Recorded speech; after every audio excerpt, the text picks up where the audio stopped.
अल्मोड़ा से है, जहां अल्मोड़ा से लोकसभा प्रत्याशी अजय टम्टा के नामांकन में सम्मिलित होने के लिए मुख्यमंत्री पुष्कर सिंह धामी के शिखर होटल अल्मोड़ा पहुंचने पर कार्यकर्ताओं द्वारा भव्य स्वागत और अभिनंदन किया गया।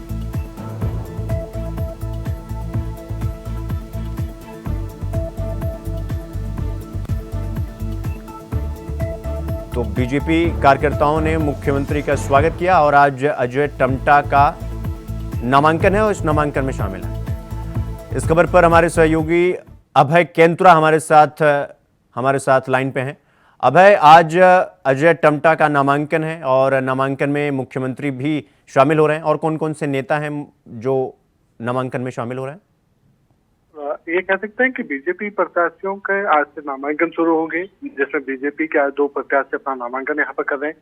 अल्मोड़ा सीट से पार्टी के जो प्रत्याशी अजय टम्टा, जो पूर्व में भी सांसद रहे, उनका आज यहाँ पर नामांकन है। मुख्यमंत्री पुष्कर सिंह धामी उनके इस नामांकन में यहाँ पर पहुंचे हैं। पार्टी के प्रदेश अध्यक्ष वहां पर पहुंचे हैं। सबसे बड़ी बात है कि बीजेपी को उम्मीद है कि शुरुआत इस सीट से यहाँ पर होगी, क्योंकि जिस प्रकार से बीजेपी की सरकार ने काम किया, चाहे राज्य की सरकार हो या केंद्र की सरकार हो, उनकी जो उपलब्धियां हैं उन उपलब्धियों से जनता लाभान्वित है और लगातार भाजपा को सहयोग यहाँ पर मिल रहा है।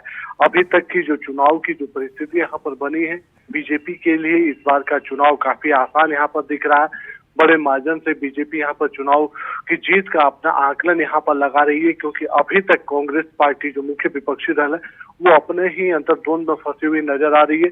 अल्मोड़ा सीट पर पार्टी ने प्रत्याशी तो घोषित किए हैं, लेकिन जिस प्रकार से अभी भी पार्टी के दिग्गज नेता अपने प्रत्याशियों के साथ खड़े नजर नहीं आए, तो उससे साफ तौर पर कहा जा सकता है कि बीजेपी की जो चुनावी तैयारियां वो काफी मजबूत है और लगातार बीजेपी को इसका लाभ भी यहाँ पर मिल रहा है। आज नामांकन के समय में कह सकते हैं कि जिस प्रकार से मुख्यमंत्री पुष्कर सिंह धामी का स्वागत अल्मोड़ा की जनता वहां पर कर रही है, जिस भव्य तरीके से मुख्यमंत्री के स्वागत और मुख्यमंत्री को सुनने के लिए जनता वहां पर पहुंची है, उनको देखने के लिए जनता वहां पर पहुंची है, तो ऐसे में कहा जा सकता है कि बीजेपी की चुनावी तैयारियां काफी मजबूत है और काफी बीजेपी को लाभ पहुंचाने वाली भी नजर आ रही है।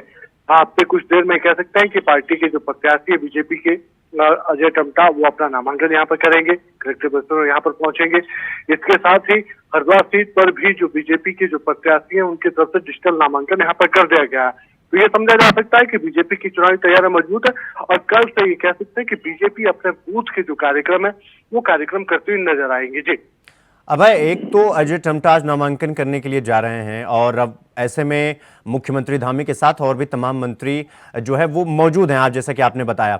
अब सवाल ये है कि एक तरफ तो अजय टम्टा पूरे लश्कर के साथ पहुंचे हुए नामांकन कर रहे हैं, अपना दबदबा दिखा रहे हैं, वहीं दूसरी तरफ कांग्रेस अभी अभी अपने 2 प्रत्याशियों के नामों का ऐलान नहीं कर पाई है। ये क्या दर्शाता है अभय?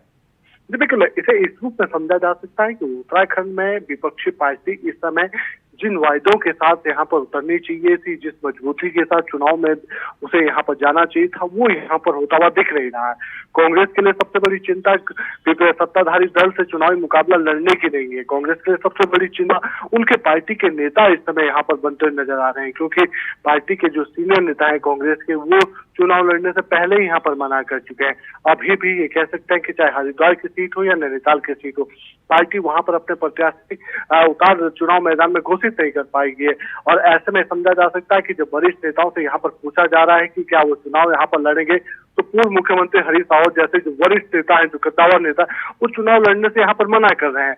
नेता प्रतिपक्ष यशपाल आर्य यहाँ पर चुनाव लड़ने से मना कर चुके हैं। पूर्व में प्रीतम सिंह भी यहाँ पर चुनाव लड़ने से मना कर चुके हैं। तो ये समझा जा सकता है कि भाजपा की चुनावी तैयारियां काफी मजबूत है और उन चुनावी तैयारियों के सामने इस समय जो विपक्षी पार्टी है वो काफी यहाँ पर डरी सहमी यहाँ पर नजर आ रही है। ये कह सकते हैं कि चुनावी तैयारियों में भाजपा से बहुत पीछे इस समय कांग्रेस पार्टी नजर आ रही है। जी अभय, बीजेपी के जो प्रत्याशी हैं अजय टम्टा और उधर कांग्रेस के प्रदीप टम्टा, तो ये जो सीट है, आरक्षित सीट है, टम्टा वर्सेस टम्टा की लड़ाई है। 2019 में हमने देखा था कि अजय टम्टा ने प्रदीप टम्टा को हराया था और एक बार फिर दोनों आमने सामने हैं।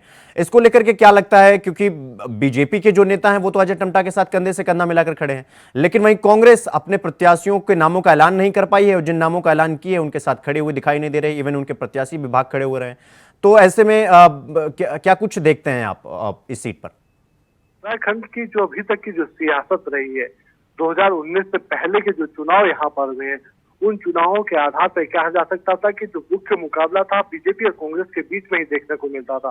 दोनों ही दल आपस में एक दूसरे को मात देते हुए नजर आते थे। चुनावी मुकाबला काफी कड़ा रोचक यहाँ पर देखने को मिलता था। लेकिन इस बार यानी 2019 के बाद से अभी तक की जो परिस्थितियां यहाँ पर बदली है, ऐसे में विपक्ष काफी कमजोर यहाँ पर दिखा। अभी भी वर्तमान परिस्थितियों की अगर हम बात करते हैं तो कांग्रेस की तरफ से 3 सीटों पर प्रत्याशी तो घोषित कर दिए गए। आपके अल्मोड़ा सीट पर प्रदीप टम्टा को पार्टी ने प्रत्याशी यहाँ पर बनाया, पूर्व सांसद वहां पर रहे। टिहरी सीट पर जोसिंह गुंसोला जो पूर्व विधायक है उनको यहाँ पर पार्टी ने चुनाव मैदान में उतारा है। आपके ये कह सकते हैं कि पौड़ी सीट पर गणेश गोदियाल जो पूर्व प्रदेश अध्यक्ष है उनको चुनाव मैदान में उतारा। लेकिन इन तीनों ही प्रत्याशियों के साथ अभी तक पार्टी का कोई भी बड़ा नेता चुनाव प्रचार करता हुआ नजर नहीं आया। खुद अपना प्रदेश अध्यक्ष अभी तक इनके साथ चुनाव प्रचार में अभी तक निकल पाए, ना पार्टी के जो दूसरे वरिष्ठ नेता थे वो इनके साथ नजर आया, ना ही केंद्र के कोई बड़ा नेतृत्व बड़े नेता यहाँ पर उत्तराखंड का रुख यहाँ पर कर रहे हैं, जिससे ये समझा जा सके कि विपक्ष की तैयारियां मजबूत है। आप अंदाजा इस बात से भी विपक्ष की तैयारियों का लगा सकते हैं कि जो पार्टी के जो प्रदेश प्रभारी है कुमारी शैलजा, जिनके जी कंधों पर सबसे बड़ी जी अभय बहुत बहुत धन्यवाद आपका हमारे साथ जुड़ने के लिए।